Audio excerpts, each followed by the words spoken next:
नमस्कार दर्शकों, स्वदेश न्यूज के इस खास कार्यक्रम सबकी बात में आप सबका स्वागत है। आज हमारे चैनल में और इस कार्यक्रम में हिस्सा लेने आई हैं सीमा रायजादा जी। वैसे तो वो इंग्लिश लिटरेचर की प्रोफेसर हैं, लेकिन लगभग एक दशक पहले उन्होंने क्लब लिटरेटी को फाउंड किया था। उन्होंने ही इस कॉन्सेप्ट को शुरू किया, इस क्लब को शुरू किया और एक दशक में उन्होंने बहुत सारे ऑथर्स को यहाँ भोपाल में बुलाया, इन लोगों को जोड़ा और उनको जनता के साथ भी रूबरू कराया और ये वो लगातार करते आई हैं। साथ में वो कम्युनिटी वेलफेयर की भी चिंता करती हैं और उसके साथ साथ जो एजुकेशन इंस्टीट्यूशंस हैं उनकी ग्रेडिंग, उसमें भी वो बहुत सक्रिय रूप से इन्वॉल्व है। तो चलिए इन सारे मुद्दों पे आज हम उनसे बातचीत करेंगे। सीमा जी, आपका स्वदेश न्यूज चैनल में हमारे कार्यक्रम सबकी बात में बहुत बहुत स्वागत है। धन्यवाद मुक्ता जी। हाँ, देखिए मैं शुरू इसी से करूंगी। हम जेन जी की अगर बात करें तो वो एक किताब पढ़ने से काफी दूर हो गया है। हर चीज़ एब्रिविएशन में हो गया है, शॉर्ट फॉर्म में हो गया है, सब कुछ गूगल बेस्ड हो गया है। ऐसे में एक दशक पहले तो बहुत सार्थक था, अभी भी है, लेकिन आपको कैसे लगता है कि आपका क्लब रेलेवेंट रह पा रहा है, अपने आप को पेस रख पा रहा है इस बदलते हुए जो परिवेश है उसमें? मुक्ता जी, आपने बहुत ही सार्थक सवाल किया है और ये जो समस्या है, मुझे लगता है चाहे वो स्कूल हो, कॉलेज हो या घर हो, पेरेंट्स हों या टीचर्स हों या कोई भी बड़े यूनिवर्सिटी के वाइस चांसलर हों, वो सभी इससे जूझ रहे हैं। क्योंकि ये जो एक जैसे आपने मेंशन किया, जो जनरेशन में जो चेंजेस आए हैं ओवर द इयर्स, वो इतने ज़्यादा डायनेमिक हैं, इतने ज़्यादा बढ़ रहे हैं लगातार कि हमको, मतलब एक जनरेशन जो हम लोग 2-3 जनरेशन उनसे पीछे हैं, उनको उससे पूरा करना, उन तक आना एक बहुत बड़ा चैलेंज होता है। तो क्लब लिटरेटी जो मैंने शुरू किया था 2012 में, और वो इस चीज़ को लेके शायद मैंने तब नहीं शुरू किया था। मेरा एक शुरू करने का पर्पज़ ये था कि कुछ जो लिटरेचर में शौक़ रखते हैं वो लोग आके इकट्ठे हों, बैठ के बातें करें, अच्छे साहित्य के ऊपर बातें करें, क्लासिक्स के ऊपर बातें करें। आपने कुछ अच्छा पढ़ा है वो मेरे से शेयर करें, मैंने कुछ अच्छा पढ़ा है मैं आपसे शेयर करूं। तो कुछ इस तरह से लाइक माइंडेड लोग बैठ के उसको सुने और समझें। तो इस सोच के साथ तो मैंने ये शुरू किया था और साथ ही ये मैंने बहुत जल्दी ही स्कूल्स को इन्वॉल्व करना शुरू किया। स्कूल्स मेरे ख्याल से मेरे करीब पहले आए, बजाय इसके कि एक ओल्डर जनरेशन आती। तो ये एक फ़ायदा मुझे हुआ और एक समझ से भी मैं रूबरू हुई कि उनको क्या रिक्वायरमेंट है, उनकी क्या सोच है बच्चों की। तो ये आपने बिल्कुल सही कहा, क्योंकि आजकल के ज़माने में जो एक हर चीज़ का स्पैन शॉर्ट हो गया है, हर चीज़ की लेंथ शॉर्ट हो गई है, अटेंशन स्पैन हो, चाहे वो लिखने का पूरा सेंटेंस हो, वो कम हो गया। तो आप विश्वास नहीं करोगे, हमको भी ये लगातार देखने को मिलता है कि जो चीज़ हम अच्छे से एक सेंटेंस में पूरे लिख सकते हैं, तो वो एक कुछ सिंबल्स में, कुछ इमोजी के तहत और उसके सहारे कम से कम शब्दों में दी जाती है। तो एक चैलेंज है और इस चैलेंज को हम लोग हमारे क्लब लिटरेटी के मेंबर्स और हम लोग बहुत सपोर्ट के साथ, सबके सहयोग के साथ पूरा करने की कोशिश करते हैं। और मैं ये कहूँगी हम लोग बहुत उसके लिए बहुत कॉन्शियसली, ऐसे बहुत ओवरली नहीं हम कोई चीज़ शुरू करते।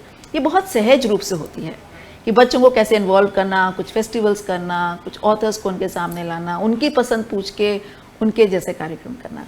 तो ये तो चैलेंज है, पर it is an interesting challenge. And आप ये बात मैं आपसे शेयर करना चाहूँगी कि ऐसा नहीं है कि ये जनरेशन बिल्कुल ही किताबों में डूबने में विश्वास नहीं करती है, उनको समझने में, उनमें उसके अंदर डेप्थ में जाने में विश्वास नहीं करती। बच्चे होते हैं, सब तरह के बच्चे हैं, और ऐसे बच्चे जो एक किताब के बाद दूसरी किताब और उसको और आगे जानने की उनकी चेष्टा रहती है।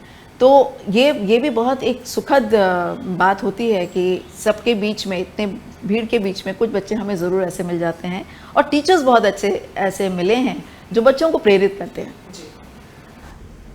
आपने बात की फेस्टिवल्स की, तो हमने जब भी लिटरेचर फेस्टिवल की बात आती है तो जयपुर लिटरेचर फेस्टिवल की बात आती है, एक बेंचमार्क सेट हो गया। हालांकि भोपाल में भी पिछले हम देख रहे हैं 2-3 साल से लिटरेचर फेस्टिवल हो रहा है। तो आप लोग किस तरह से इन्वॉल्व रहती हैं? आप लोग का अपना कोई फेस्टिवल रहता है या सोचती हैं कुछ करा जाए? मुक्ता जी, हम लोग मैंने बताया 2012 से यहाँ पे काम कर रहे हैं। तब कोई ऐसा बड़ा फेस्टिवल नहीं होता था। मुझे लगता है 1-2 फेस्टिवल आए और फिर Bhopal literature festival, Vishwarang festival अभी कुछ सालों से हो रहा है। उसमें बहुत अच्छे ऑथर्स देश से विदेश से आते हैं और उनके साथ हमारा इंटरेक्शन होता है।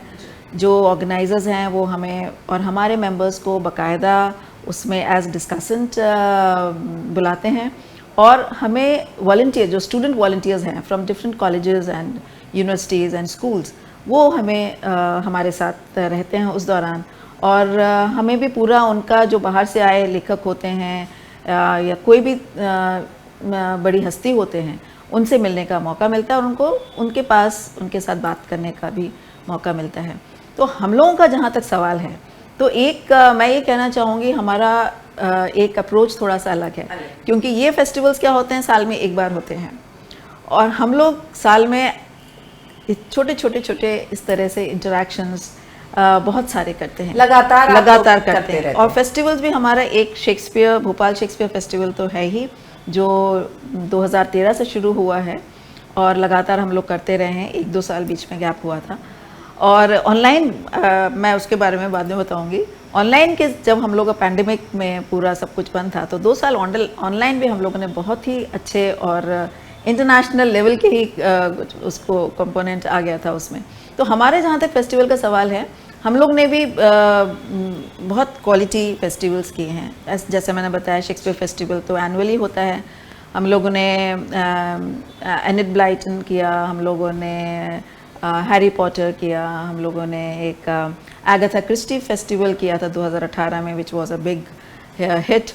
और इस तरह से हम लोग रस्किन बॉन्ड किया। तो इस तरह से हम लोग ये जो बच्चों के ही चहेते लेखक हैं, जो उनको इंटरेस्ट करते हैं, या बड़ों के को भी उतने, एगाथा क्रिस्टी आपको मालूम है कितना एक फ़ैन उनका फॉलोइंग है, तो वो सारे फेस्टिवल्स बहुत अपने एक बहुत ही अलग तरह से किए हैं। और ये बात मैं आपको यहाँ ये बताना चाहूँगी कि हम लोग जब भी कोई कार्यक्रम करते हैं, कोई इस तरह का करते हैं, फेस्टिवल में तो खैर उसका थोड़ा रेंज बढ़ जाता है।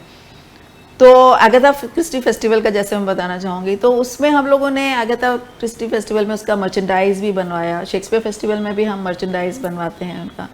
फिर उनकी जो स्टोरीज़ में, जैसे फॉर एग्जांपल टी, किस तरह की चाय होती है या किस तरह के उसमें ब्रेकफास्ट का जिक्र होता है, तो वो रियल टाइम में लाने की कोशिश करते हैं। तो हमारा जैसे उन लोग ड्रेसअप भी आप लोग किसी को कराते हैं? बिल्कुल, जैसे जेन ऑस्टन फेस्टिवल हमने किया था, आई थिंक दैट वाज इन 2019।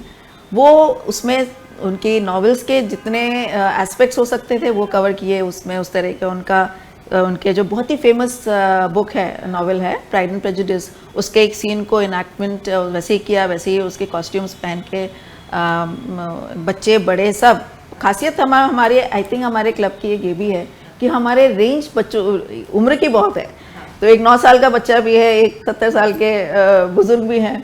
तो उसमें जो एक कैरेक्टर्स की रेंज मिलती है, तो ये सब हम जो उनके जो लेखक के किरदार हैं, उनकी किताबों में किरदार हैं और उनकी जो बातें हैं, बहुत आउटस्टैंडिंग बातें हैं, तो वो हम सारे कुछ रियल टाइम में लाके वो फेस्टिवल का एक अलग फ्लेवर हो जाता है। मैम, अभी आपने बड़ा एक इंटरेस्टिंग बात शेयर किया कि आपके क्लब में कोई बार नहीं है, मतलब एनीवन जो भी लिटरेचर में इंटरेस्ट रखता है वो मेंबर बन सकता है।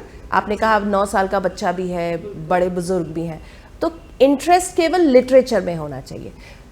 तो जब आपने ये क्लब के बारे में सोचा, तो क्या ये इसलिए भी था क्योंकि आप एक इंग्लिश लिटरेचर की प्रोफेसर हैं, या आपको लगा कुछ लोगों को जोड़ना चाहिए, मतलब क्या मोटिव रहा था?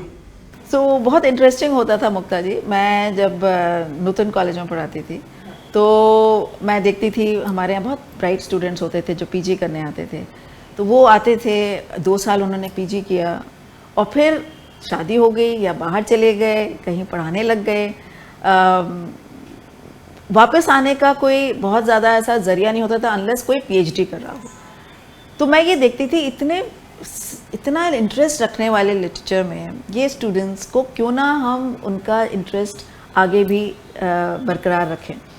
और दूसरा एक ये भी मैंने ऑब्ज़र्व किया था कि जो मेरे फ्रेंड सर्कल कह लीजिए या हमारे जान पहचान में कुछ लोग थे जिनका इंटरेस्ट बहुत नेचुरली किताबें पढ़ने में था। दे मे नॉट बी प्रोफेसर्स नहीं है या कुछ ऐसे पढ़ाने में नहीं है, हो सकता है बिजनेस हो उनका, but they were interested in books and they would take interest in discussions.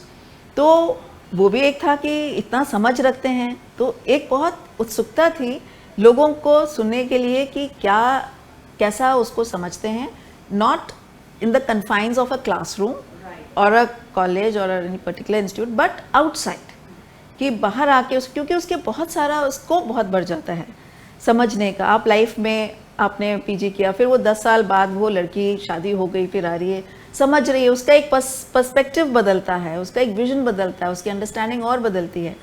तो ये एक कारण था। और साहित्य में क्योंकि मैं इंग्लिश लिटरेचर पढ़ाती हूँ, हम लोगों का एक आई थिंक अप्रोच थोड़ा सा और ज़िंदगी की तरफ थोड़ा सा एक अलग सा हो जाता है, जो ये हमेशा इस प्रयास में रहता है कि हमें हर चीज़ में हम या तो कविता ढूंढ लेते हैं या कोई कहानी ढूंढ लेते हैं। तो एक जो साहित्य की एक वो रहता है कि एक मर्म है और उसको आपने फील किया है, तो उसके साथ साथ जब आपने एहसास किया है उस चीज़ का, तो ऐसा लगता है उसको हम दूसरों के साथ शेयर करें। तो एक बहुत ही मेरे में बहुत ही एक कहना चाहिए बहुत ज़्यादा एक चाह थी इसको कि मैंने जो पढ़ा है मुझे बहुत खुशी लगती है, अच्छा मैं ये है इसमें, let me share with someone. तो बस एक यही कह लीजिए आप, ये एक थॉट था ये। तो कुछ दिक्कतें आई थी क्योंकि ये एक लिटरेरी क्लब है जी, ठीक है, लाइक माइंडेड लोग आए, अपना अपना इंटरप्रिटेशन शेयर कर रहे थे क्लासिक्स के बारे में, बुक्स के बारे में, बट कुछ ऐसी दिक्कतें आई थी? दिक्कतें तो मैं नहीं कहूँगी आए या आई भी होंगी, तो मैंने बताया हम लोग साहित्य वालों का शायद एक नज़रिया अलग होता है। मुझे अब आप पूछ रहे हैं तो मुझे ऐसा कोई ख्याल भी नहीं आ रहा है। हाँ, एक आध दिक्कत जैसे मैं बहुत ही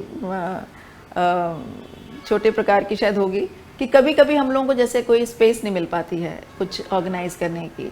बट मैं ये बात बहुत आई मीन खुशी और गर्व के साथ कहूँगी कि भोपाल में बहुत ऐसे लोग हैं जो आपको इन चीज़ों में सपोर्ट करते हैं, चाहे वो गवर्नमेंट का कुछ हो, चाहे आई मीन ऑफिशियल्स हों, या फिर ऐसे लोग जो आपको मतलब खुले दिल से आपका कि हमारी स्पेस यूज़ कर लीजिए। बट हम लोगों ने इतना नहीं किया है because wherever we have gone we have paid and we have done the events.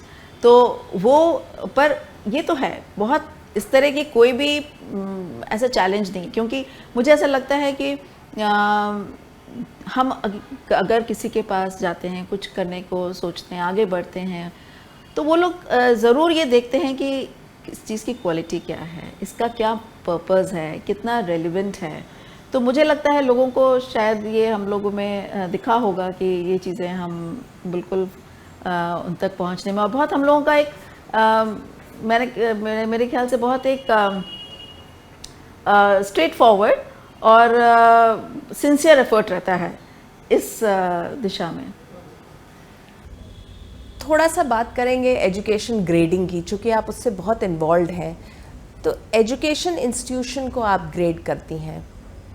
इन दिनों जो एजुकेशन का सिस्टम है बहुत इसमें विचार विमर्श होता है, बातचीत होती, डिस्कशन होता है, तो कैसे देखती हैं इंडियन एजुकेशनल सिस्टम को? कि कई बार लोग बात करते हैं कि जो हमारे यहाँ वो है कंपलसरी है कि नहीं, स्कूल के बाद आपको कॉलेज करना ही है, कुछ बनना ही है, आपको पढ़ना है, डिग्रीज होनी चाहिए, भले उसको प्रैक्टिकल लाइफ में उसका कोई मतलब हो, औचित्य हो ना हो। जैसे कई बार ऐसा डिस्कशन होता है कि जैसे फॉरेन में है कि जो लोग वाकई में पढ़ना चाहते हैं वही कॉलेज जाते हैं, नहीं तो 12th के बाद वो अपने आप को कुछ ना कुछ वोकेशनल ट्रेनिंग देके अपना काम शुरू कर देते हैं। तो आप कैसे देखती हैं इस पूरी चीज़ को? मुक्ता जी, एक तो हम लोग जो आपने ग्रेडिंग की बात की, वो जैसे मैं कॉलेज में पढ़ाती हूँ, it is an autonomous college, तो उसमें जैसे ग्रेडिंग का अभी क्या है असेसमेंट का कि एक नेशनल लेवल की बॉडी है, वो हम लोगों को असेस करती है। तो मैं कॉलेज में जैसे वो असेसमेंट का, क्वालिटी एश्योरेंस का वो काम देखती हूँ। We don't grade but we हम लोग या असेसमेंट का वो। तो उसमें क्या होता है, हम लोगों को पूरा डॉक्यूमेंटेशन देखना पड़ता है और उसके बाद हम लोगों का एक पूरा डेटा के बेसिस पे हम लोगों का असेसमेंट होता है। तो ये तो रही असेसमेंट एक्रेडिटेशन की बात। जहाँ तक आपका वो एक कंसर्न जो आपने बताया कि हम लोगों के एजुकेशन सिस्टम ऐसा है कि हम बच्चे को धकेल देते हैं एक दिशा में कि ये तो करना ही है, स्कूल के बाद कॉलेज, ग्रेजुएशन किया, ग्रेजुएशन के बाद पोस्ट ग्रेजुएशन पे उसमें कुछ सेंस हो चाहे नहीं हो, कोई गेन हो चाहे नहीं हो, ये बहुत ही ऐसा नहीं है इसमें कुछ चेंज आया हो, ये एक आश्चर्य की बात है। अभी तक इसमें इस दिशा में बहुत चेंज ऐसा नहीं आया है। अब ये जो नया जो हम लोगों की NEP आई है, नेशनल एजुकेशन पॉलिसी अभी 2020 की, उसमें बहुत अच्छा वो ड्राफ्ट है, उसका बहुत पॉलिसी बहुत अच्छी है। उसमें ये पूरा स्कोप है बच्चे को कि स्कूल के बाद उसको कैसे अपना चॉइस के चीज़ों के साथ वो आगे बढ़ सकता है, और जब भी छोड़ना चाहे 1 साल करके आपने सर्टिफिकेट ले लिया, दूसरे साल करके आपने UG का आपने डिप्लोमा ले लिया, तीसरे में आपने डिग्री ले ली। फिर रिसर्च का भी इसमें प्रोविज़न है कि आपके UG के 3rd ईयर के साथ 4th ईयर भी आप रिसर्च में जो बच्चे इंटरेस्टेड उसमें जा सकते हैं। So all in place. पर जो एक हम लोगों की एक मनोवृत्ति होती है जो अभी इंडियन सिस्टम में बहुत, जिसको कहते हैं बहुत वेल रूटेड है, उससे बाहर निकलने में कितना समय लगेगा, और उसको सार्थक जो एजुकेशन ले रहे हैं जिसमें अगर बच्चे का इंटरेस्ट फॉर एग्जांपल किसी में वीडियो एडिटिंग में है या ग्राफिक्स में है, वो 10वीं या 12वीं में पता चल जाएगा या और भी पहले जल्दी पता चल सकता है, तो उसके आगे उसको किस इंस्टीट्यूशन में आगे एडमिशन लेना है, उसको कैसे उसको और अपने स्किल्स को होन करना है, ये बहुत अभी दिशा मुझे नहीं लगती है मिल रही है हमारे बच्चों को एट दैट लेवल। तो उसमें काउंसलिंग की अभी मुझे लगता है बहुत ज़्यादा स्कोप है, और बच्चे का जो एक पूरा असेसमेंट करके उसका एप्टीट्यूड डिफाइन करके और उसको उस दिशा में जाके with the consent of the parents, वो अभी होलिस्टिकली कितना हो पाएगा और कितनी जल्दी होगा, ये देखने की बात है। मैम, अभी आपने बात की काउंसलिंग की, तो अगर जैसे डीप रूटेड है हमारे कल्चर में ही है कि हमें पढ़ना है, लगातार डिग्रीज लेना है, तो शायद इसमें पेरेंट्स की काउंसलिंग ज़्यादा इम्पॉर्टेंट है, क्योंकि जब तक बच्चों को एनकरेज पेरेंट्स नहीं करेंगे, जैसे कि इंडिया में हम जब बात करते हैं कि हमको डिफरेंट गेम्स में मेडल्स कम मिलते हैं, स्पोर्ट्स को हम वो इम्पोर्टेंस नहीं देते, तो कैसे? पेरेंट्स की भूमिका इम्पॉर्टेंट है, तो पेरेंट्स की काउंसलिंग शायद ज़्यादा इम्पॉर्टेंट है, तभी तो वो एनकरेज कर पाएंगे। क्योंकि ओवर द ईयर्स अभी आपने कुछ सालों में देखा होगा कि पेरेंट्स थोड़े से लिबरल हुए हैं, जैसे जो इन्फ्लुएंसर्स हैं उनको एक्सेप्ट करने लगे हैं। वो एक अगर हम कहें तो एक टेक्निकली 9 to 5 जॉब नहीं है या जो रूटीन सा है, बट वो एक्सेप्ट कर रहे हैं पेरेंट्स, इन्फ्लुएंसर्स एक्सेप्ट हो रहे हैं, यूट्यूबर्स एक्सेप्ट हो रहे हैं। तो इस तरह की चीज़ें के लिए तो ये आप कितना सोचती हैं, और ये किस तरह के चेंज आ पाएगा कि पेरेंट्स की काउंसलिंग हो पाए? That's a very important aspect. And इसमें जब भी क्या होता है कि हमारा सिस्टम ना एक व्यक्ति से या एक चीज़ से नहीं बनता है, उसमें फैक्टर्स बहुत होते हैं। तो मुझे ऐसा लगता है पेरेंट्स तो खैर एक फैक्टर है ही, एक बच्चे का पूरा एक एप्टीट्यूड, अगर उसका एप्टीट्यूड है, पेरेंट्स ने उसको अच्छे से समझा है और वो उसको वहाँ स्कूल से उस चीज़ के लिए सपोर्ट मिल रहा है कि बच्चे ने और उसके पेरेंट्स ने उसको समझा है कि उसको क्या करना है। बेशक वो उसको 90% वाला बच्चा नहीं हो, पर स्कूल से उसको अगर वो प्रेशर है या स्कूल में उतना फैसिलिटी नहीं है कि उसके जो हॉबी है या उसकी जो मन की जो इच्छा करने जो काम करने की इच्छा है वो पूरा कर पाएगा कि नहीं। और फिर उसके लिए चौथी चीज़ ये हो जाती है कि वो स्पेशलाइज्ड वो सेंटर है कि नहीं, यहाँ पे वो चीज़ें उस शहर में अवेलेबल हैं कि नहीं है जो वो बच्चे को जहाँ वो भेज सकते हैं उसकी आगे की ट्रेनिंग के लिए। तो ये सारे फैक्टर्स होते हैं जो काम करते हैं। पर हाँ, पेरेंट्स की काउंसलिंग मुझे लगता है फॉरमोस्ट इसलिए होती है क्योंकि आप बात करते हैं, जब हम लोग भी बच्चों से बात करते हैं तो जनरली ये होता है कि पेरेंट्स ऐसा चाहते हैं। बच्चे अभी भी वही कहते हैं। और स्कूल में, और कई कई स्कूल्स में बहुत अच्छा है कि दे आर एबल टू अब ये काउंसलिंग तो आपको भी मालूम होगा कि हर स्कूल में काउंसलर कंपलसरी है, हर उसमें होना ही है, बिकॉज उसके अलावा कोई और ऑप्शन नहीं है। क्योंकि जहाँ तक बच्चों को समझने की ज़रूरत है वो एक साइकोलॉजिकल चीज़ होती है। वो पेरेंट्स और टीचर्स को अगर सही काउंसलर्स सही उसमें हेल्प कर पाएँ, so I think that will be a great help. Ma'am, आपके हस्बैंड एडमिनिस्ट्रेटिव सर्विस में रहे हैं। जनरली जो हम लोगों ने देखा सुना समझा है कि जनरली जो आईएएस होते हैं थोड़ा सा एक अपने दायरे में रहते हैं, जॉब प्रोफाइल ऐसी रहती है, जनता से तो जुड़े रहते हैं लेकिन थोड़ा सा दायरे में। तो ऐसे में आपने जब क्लब का सोचा तो वहाँ आपको हस्बैंड से कितना सपोर्ट मिला? ओह ह्यूज ह्यूज क्योंकि उसमें मैं ये बताऊं, क्योंकि जहाँ तक काम करने का रहता है तो मेरा काम, बहुत सारा काम घर पे होता है, चाहे वो कॉलेज का हो और या मैं कुछ भी ऐसा कुछ एक्स्ट्रा कर रही हूँ, तो वो बहुत काम होता है। और शुरू में मुझे याद है मेरे हस्बैंड जो प्रेस नोट और प्रेस रिलीज जो होती थी उसमें मेरी बहुत मदद करते थे। अच्छा, वो बना देते थे क्योंकि वो भाषा हिंदी तो उनकी बहुत ही स्ट्रांग है, तो वो हिंदी में पूरा वो बनाते थे। और फिर मैं उसको, वो खुद भी इंग्लिश भी उनकी उतनी अच्छी है, तो वहाँ मुझे बहुत सपोर्ट मिलता था। और इतने ज़बरदस्त उनका प्रूफ रीडिंग स्किल्स इतने ज़बरदस्त हैं कि कोई भी शब्द गलत नहीं, कोई मात्रा इधर से उधर नहीं होगी। तो वो मेरे जो जिसमें लिटरेचर का ऑब्वियसली एक ये है, साहित्य में अगर आप कुछ कर रहे हैं तो कोई भी भाषा गलत नहीं हो सकता। मैंने बहुत सीखा उनसे, हिंदी का में कैसे लिखना है, उसका एक्सप्रेशन क्या होना चाहिए, कौन से वर्ड्स का चयन होना चाहिए, वो उन्होंने मुझे बहुत सहयोग दिया।